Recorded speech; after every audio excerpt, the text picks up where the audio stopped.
10 દિવસ બાદ પણ તૂટેલા બ્રિજ લટકી રહ્યો છે ટ્રક હદના વિવાદના કારણે ટ્રક હજુ ગંભીરા બ્રિજ પર ટ્રક ઉતારવા માલિક અને ડ્રાઈવરનો રજળપાટ મામલતદાર અને કલેક્ટર કચેરીના ધક્કા ખાઈ અને થાક્યા છે।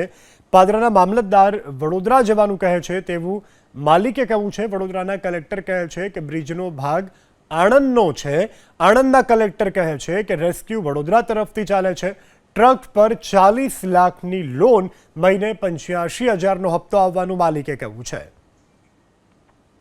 मैं सुबह दहेज से खाली करके अहमदाबाद से खाली करके दहेज जा रहा था, तो सुबह के 7:45-8 बजे होंगे तो मैं वो ब्रिज पे पहुंचा तो आगे से थोड़ा ट्रैफिक लगा था। तो ट्रैफिक में अपने भी वहाँ खड़े ही थे कि अचानक पुल टूट गया वहाँ पे। वो मतलब जैसे एक का एक जब ब्रिज टूटा तो अपने को ऐसा लगा कि हम भी वहाँ नीचे ही जा रहे हैं। तो फिर इसके बाद हमारा दिमाग मतलब दिमाग भ्रम हो गया। तो अपने को कुछ समझ में नहीं आ रहा था। जैसे 10-15 सेकंड के बाद कुछ होश आया जैसा, तो देख रहा हूँ कि हमारी गाड़ी वहाँ पर लटकी है। तो अपने तुरंत हैंड ब्रेक खींच के सीधा नीचे से कूद के ऊपर चढ़ के आ गए।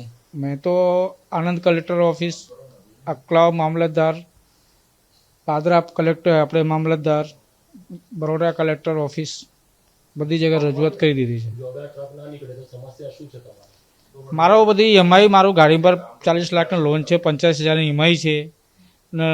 बेंकवाड़ा मैंने एवं कीधु तमारे ईएमआई तो कंटिन्यू राखवू पड़शे ने पछी सिविल में जशो। इन्श्योरन्स वाला विषय है, इन्श्योरन्स वाला हाथे बात करी तो इन्श्योरन्स वाला एवं कहे कि आ जे छे हवे कई गाड़ी ने कशुं थया नहीं, अत्यारे गाड़ी कंडीशन में है, हूँ वीमो कई रीते पकाई नाखूँ। हवे मारो आ जे रोजनुं नुकसान है 10 दिवसथी पड़ी है, हवे इन्श्योरन्स वाला ना पाड़े छे, वीमो वाला ना आपणे वीमो बैंक वाला ना पाड़े छे। पछी आ तंत्रनी जवाबदारी है कि मारे क्यारे काढीने आपशे, एने कई साचो जवाब आपता नहीं।